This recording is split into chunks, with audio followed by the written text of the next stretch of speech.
اردو غزل ایک مکمل ودھا ہے اور اس کا بہت پرانا اتہاس ہے۔ ایسا مانا جاتا ہے اور شاید یہ کہنا سچ بھی ہے کہ اردو کا جو پہلا شاعر ہوا ہوگا اس نے غزل ہی کہی ہوگی، اور جو آخری شاعر ہوگا وہ بھی شاید غزل ہی کہے گا۔ اس مانیتا سے اردو غزل کی لوکپریتا، اس کا اتہاس اور اس کا جو اس کی خاصیت ہے، یہ سبھی گن اپنے آپ میں اسپشٹ ہو جاتے ہیں۔ جگر کے بعد کچھ ہی شاعر ایسے ہوئے ہیں جنہوں نے صرف غزل ہی کہی ہو، اور ان شاعروں میں خمار بارہ پنکھوی اور مجرور سلطان پوری کا نام وشیش روپ سے لیا جانا چاہیے، کیونکہ باقی کے جو شاعر ہیں انہوں نے یا تو نظمیں لکھیں، کچھ غزلیں لکھیں، کچھ نغمے لکھے، کچھ فلمی گانے بھی لکھے، پرنتو جس کو پورن روپ سے غزل کہنا چاہیے، خالص غزل، وہ نہیں لکھی۔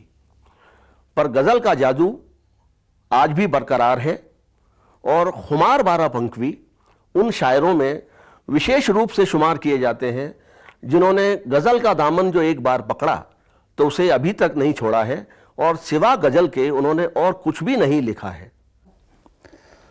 حضرت خمار، آج آپ کی موجودگی ہمارے لیے بہت باعث فخر ہے اور مسرت ہے ہمیں کہ آپ تشریف لائے۔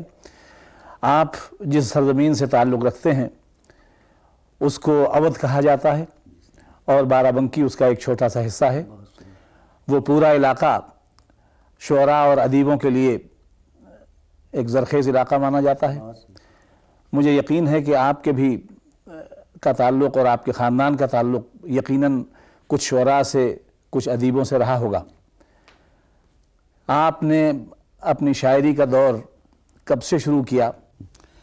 دیکھیے، جیسا آپ نے فرمایا کہ واقعی اودھ میں ادبی ماحول بہت رہا ہے، اور اب تو زمانہ بدل گیا، ورنہ پہلے گھر گھر ادبی چرچے رہتے تھے، ادبی محفلیں ہوا کرتی تھیں، اور اس میں اس کی قید نہیں تھا کہ یہ ہندو ہے یا مسلمان، وہ ایک گنگا جمنی تہذیب تھی، اور مشترک طور پر ہر شخص ادب کا دل دادا تھا۔ چنانچہ میں نے جب آنکھیں کھولیں تو اپنے کو ادبی ماحول میں پایا۔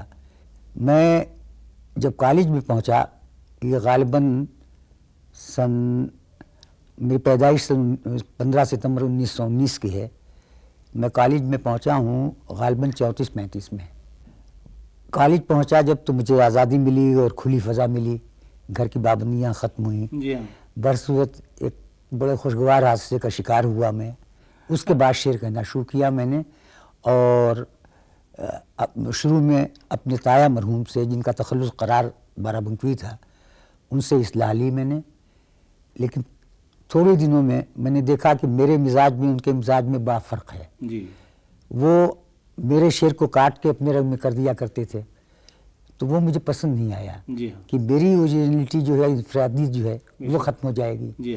چنانچہ میں نے پھر وہ سلسلہ ترک کر دیا، اور اپنے مطالعے کو اور اپنے ہی ذوق سلیم کو اپنا استاد بنایا، اور جہاں کہیں شک ہوتا تھا کسی محاورے میں یا کسی لفظ کی صحت میں، تو میں ان سے پوچھ لیا کرتا تھا۔ پورے ہندوستان بلکہ بر صغیر میں کہوں گا آپ غزل گو شاعر مانے جاتے ہیں۔ آپ نے غزل و اردو شاعری کی یہی صنف کیوں اپنائی؟ دیکھیے، جو حادثہ مجھ پر گزرا، میرے خیال سے وہ بڑا خوشگوار حادثہ تھا صاحب، یقینی طور پر۔ تو اس نے جب مجھے ظاہر ہے کہ ضرورت پڑی کہ اپنے جذبات کا اظہار کروں، تو جملہ اصناف سخن کا جب تجزیہ کیا میں نے، انالائز کیا، تو اس میں کلاسیکل غزل کو سب سے زیادہ موزوں پایا کہ میں اپنے جذبات اور محسوسات کی ترجمانی کلاسیکل غزل میں پورے طور پر کر سکوں گا۔ چنانچہ اس وقت سے لے کے اب 76 سال کی عمر ہے، آج تک اسی غزل کی خدمت کرتا رہا ہوں۔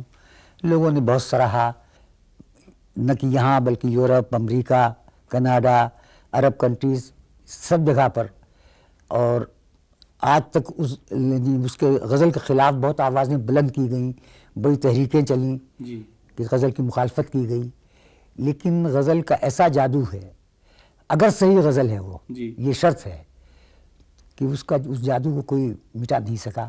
آپ نے یہ ایک بات چھیڑی کہ غزل کی شکل میں ہو۔ ہاں جی ہاں میرے خیال سے آپ اس سے متفق ہوں گے کہ اردو میں بہت سے اصناف ہیں، جی ہاں، نظم ہے، مسدس ہے، مثلث ہے، سب بہت سے ہیں، بہت سی چیزیں ہیں جی ہاں، لیکن غزل کی اپنی ایک انفرادیت الگ ہے۔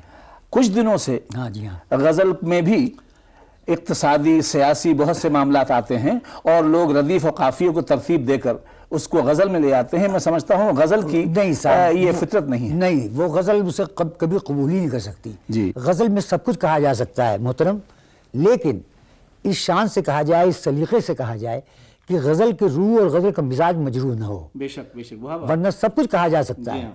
اب آج کل جو ہے زمانہ بدل چکا ہے، لوگوں کو ظاہر ہے کہ نہ تربیت ان کی ہوئی ہے ادبی، نہ کچھ، تو اس بنا پر وہ سب کچھ کہتے ہیں، اور اس میں زیادہ تر ایسا کہا جا رہا ہے کہ جو مشاعروں میں جن کی بہتات ہے آج کل، جی ہاں، جو اس میں ان کو واہ واہ ان کی ہو جائے، جوہلا واہ واہ کر دیں، تو وہ غزل نہیں ہے صاحب۔ کیونکہ غزل کا تو ایک سطح ہے، ارے غزل جس سے نیچے آپ آ نہیں سکتے۔ نہیں صاحب، غزل کہنا بے حد آسان ہے کہ جو دو مصرے موزوں کر لے وہ غزل کو ہو گیا، لیکن اس کے جو مطالبات ہیں ان کا پورا کرنا ایک چاول کے دانے پر قل اللہ لکھنے کے برابر ہے۔ جی ہاں، خمان صاحب، اپنے زمانے کے جو آپ سے زیادہ سینئر شعراء تھے، ان میں کس غزل گو شاعر سے آپ بہت متاثر ہوئے؟ دیکھیے، میرے زمانے میں حسرت مرحوم تھے، فانی مرحوم تھے، اصغر مرحوم تھے، جگر مرحوم تھے۔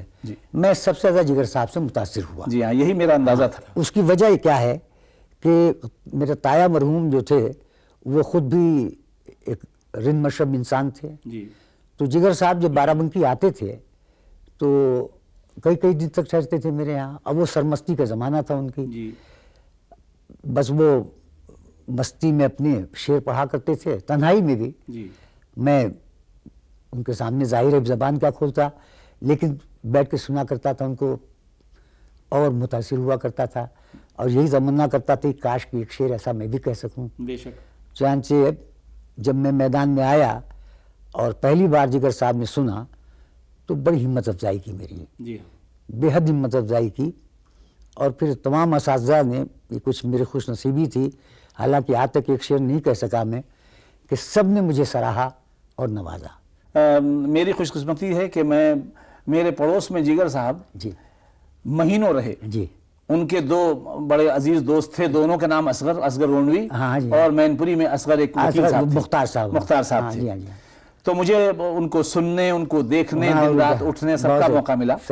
ایک آپ کی شاعری میں اور جگر کی شاعری میں ایک فرق یہ میں پاتا ہوں، تغزل بھرپور ہے دونوں میں، لیکن جو سادہ پن آپ کے اشعار میں ہے، جگر میں ذرا ادق الفاظ کا استعمال ہونا، فارسی کا استعمال ہونا۔ اس کی وجہ میں بتاؤں آپ سے کہ میں نے یہی سوچا کہ دیکھیے نظم کیوں معرض وجود میں آئی، کیونکہ نظم میں اثر زیادہ ہے۔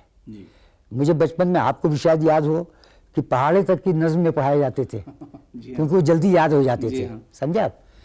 تو اس طرح سے میں نے جب شعر کہنا شروع کیا اور رفتہ رفتہ جب مشق بڑھی اور شعور بیدار ہوتا گیا، تو میں نے یہی سوچا کہ شعر میں اگر ادق الفاظ استعمال کیے گئے تو پھر شعر نہیں رہے گا، وہ کچھ اور ہی بن جائے گا کہ جس کو سمجھنے کے لیے لغت دیکھنا پڑے۔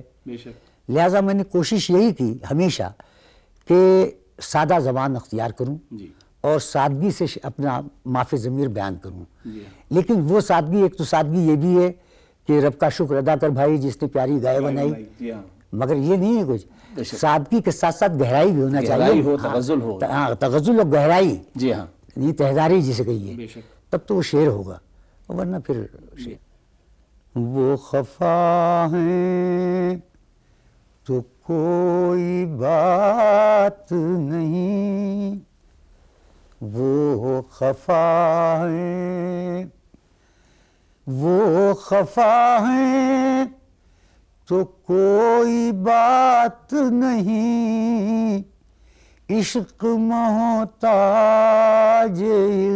التفات نہیں، عشق محتاج التفات نہیں، وہ خفائے دل بھرائے تو مسکرا دینا، دل بھرائے تو مسکرا دینا، یہ ہنر سب کے بس کی بات نہیں، یہ ہنر سب کے بس کی بات نہیں، وہ خفائیں ایسی بھولی ہے کائنات مجھے، ایسی بھولی ہے کائنات مجھے، جیسے میں جزو کائنات نہیں، جیسے میں جزو کائنات نہیں، وہ خفائیں تو کوئی بات نہیں، عشق محتاج التفات نہیں، رات دن رٹ نجات کی وائل، رات دن رٹ نجات کی وائل، جا مجھے خواہش نجات نہیں، جا مجھے خواہش نجات نہیں، حال اپنا سناؤں کیا تم کو، حال اپنا سناؤں کیا تم کو، قابل ذکر کوئی بات نہیں، قابل ذکر کوئی بات نہیں۔ خمار صاحب، آپ کی شاعرانہ زندگی کی منزل میں ایک بڑا موڑ جب آیا، جی، جب آپ کا تعلق کچھ سنیما سے ہوا؟ دیکھیے اس زمانے میں موڑ تو نہیں آیا میری شاعری میں، میری زندگی میں کہہ لیجیے، زندگی میں، جی ہاں۔ وجہ کیا تھی کہ پارٹیشن ہو چکا تھا اور مشاعرے کم ہو گئے تھے بہت، ظاہر ہے پیسے کی ضرورت تھی ضروریات زندگی پوری کرنے کے لیے، چنانچہ میں ایک مشاعرے میں بمبئی گیا اور وہاں پر اس مشاعرے میں اے آر کاردار جو اللہ کو پیارے ہو چکے، اس زمانے میں ان کا طوطی بول رہا تھا اور وہ شاہجہاں نامی پکچر بنا رہے تھے، اور نوشاد صاحب جو بعد میں موسیقار اعظم ہوئے وہ موسیقی دے رہے تھے، یہ دونوں بھی مشاعرے میں موجود تھے۔ انہوں نے مجھے مجبور کر کے تیسرے 2-3 دن میں آتے رہے میرے پاس اور کنٹریکٹ سائن کروا لیا، تو اس طرح سے میں آیا، لیکن میرا دل کبھی نہیں لگا وہاں۔ اس کی وجہ کیا تھی کہ میں ایک فقیر منش قلندر آدمی ہوں، صرف پیسہ میری زندگی میں نہیں ہے، مجھے محبت چاہیے، جذباتیت چاہیے، اس کا فقدان وہاں، وہ کاروباری زندگی سب۔ چنانچہ کچھ دن رہا میں وہاں، شاہجہاں کے کچھ گانے باقی تھے، پہلے گانے 6 گانے مجروح نے لکھے تھے، 3 گانے باقی تھے وہ میں نے لکھے، پھر ایک پکچر ناٹک تھی سوریا، اس زمانے کی ٹاپ موسٹ ہیروئن تھی وہ تھی، اس کے گانے لکھے، اور پھر میں چلا آیا وطن۔ پھر آیا تو پھر بارادری لکھی میں نے، جس کے سارے گانے سپر ہٹ ہوئے، اور وہ گانا آپ نے سنا ہوگا جو آج تک کہ وہ طلعت کے 5 گانوں میں بہترین گانا ہے، تصویر بناتا ہوں تصویر نہیں بنتی۔ اسی طرح سے مہندی کا ایک گانا لتا نے گایا تھا، کیا اپنے کیے پر کوئی پشیمان ہو گیا، لو آج میری موت کا سامان ہو گیا، یہ سب لکھے چلا آیا۔ پھر مجھے یاد ہے ایک مشاعرے میں آپ نے غزل پڑھی تھی جس کا ایک شعر تھا کہ ہم ہی کر لیں جو روشنی گھر میں، ہاں ہاں، پھر اندھیرے کہاں قیام کریں. یہ وہ ہے کہ جس پہ ایک لمبی نظم اگر لکھی جائے تو شاید 10 پیج کی لکھی جا سکتی بہت ہے. صحیح. دیکھیے شاعر نے محسوس کیا کیا میں نے کہ خدا نے کائنات تمام یونیورس میں جو چیز بھی بنائی ہے وہ اس کا کچھ نہ کچھ مصرف ضرور ہے. جی ہاں. سمجھے آپ؟ تو جب میں نے غور کیا کہ یہ اندھیروں کے ساتھ ایسا سلوک کیوں کیا تھا کہ جہاں اندھیرا ہوا اور روشنی کر کے بھگا دیا گیا اسے. جی ہاں. تو میں نے اپنے گھر میں روشنی نہیں کی. لوگ آئے کہ صاحب یہ نہیں کہ تم بیوقوف ہو گئے ہو تو اپنے گھر میں روشنی کیوں نہیں کر رہا ہوں. جب میں نے جواب دیا ہے جی ہاں. ہم بھی کر لیں جو روشنی گھر میں، ہم بھی کر لیں جو روشنی گھر میں، پھر اندھیرے کہاں قیام کریں. بڑی مسرت ہوئی آپ تشریف لائے اور آپ نے اتنا قیمتی وقت دیا. خدا کرے آپ کرکٹ کی زبان میں سینچری لگائیں. اب نہیں صاحب، اب بس چل چلاؤ ہے، دعا کیجئے